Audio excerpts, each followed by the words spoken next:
అందరికీ నమస్కారం అండి. Welcome to my channel. Telangana రాష్ట్ర వ్యాప్తంగా ఉన్న పెన్షన్దారులందరికీ ఉపయోగపడేలాగా రాష్ట్ర ప్రభుత్వం మనకి ఈ యొక్క ఆసరా చేయూత పెన్షన్ తీసుకొచ్చింది కదండి. అయితే దీనికి సంబంధించి మనకి నిధులు విడుదల చేయడానికి రాష్ట్ర ప్రభుత్వం సిద్ధమైనట్టుగా తెలుస్తుందన్నమాట. అయితే దాదాపుగా మనకి ఈ యొక్క వృద్ధుల వితంతులకి చూసుకుంటే 4,000 రూపాయలు, దివ్యాంగులకి 6,000 రూపాయల చొప్పున జమ కానున్నాయండి. అయితే ప్రతి ఏటా కూడా దీనికి సంబంధించి 22,000 కోట్ల నిధులు అనేవి అయితే జమ కానున్నాయన్నమాట.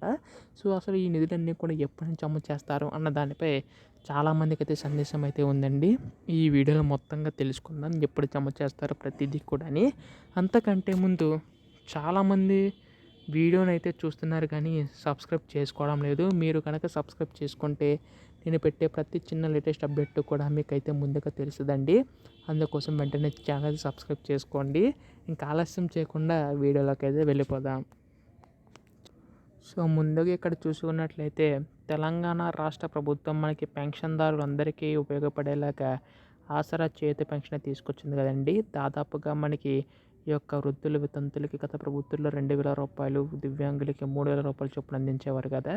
అయితే ఈసారి మనకి ప్రభుత్వం మనకి వృద్ధుల వితంతులకి అలాగే ఒంటరి మహిళలకి 4,000 రూపాయలు, దివ్యాంగులకి 6,000 రూపాయల చొప్పున అందించబోతుందండి. అయితే దీనికి సంబంధించి రాష్ట్ర ప్రభుత్వం అయితే ఈ యొక్క నిధులు విడుదల చేయడం సిద్ధమైనట్టుగా తెలుస్తుందన్నమాట.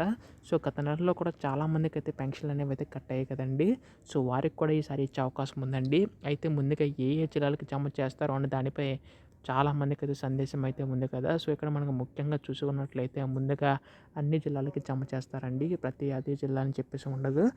కేవలం అర్హులైన వారికి మాత్రమే వస్తుందండి. సో చాలామంది బోగస్ పెన్షన్లు ఉన్నాయని చెప్పి ప్రభుత్వం గుర్తించి వారందరినీ తొలగించి మనకి అర్హులైన వారికి మాత్రమే ఉందన్నమాట. అయితే రాష్ట్ర ప్రభుత్వం కూడా ఈ యొక్క నిధులు విడుదల చేయడానికి సిద్ధమైనట్టుగా తెలుస్తుందండి. అయితే దీనికి సంబంధించి మనకి రేపు ఏళ్లలోగా అధికార ప్రకటన అయితే రానుందన్నమాట. ఎప్పుడు దీనిపై అధికారిక ప్రకటన వచ్చినా మీరు ముందుగా తెలుసుకోవాలనుకుంటే ఛానల్ అయితే సబ్స్క్రైబ్ చేసుకోండి. ధన్యవాదములు. జై హింద్.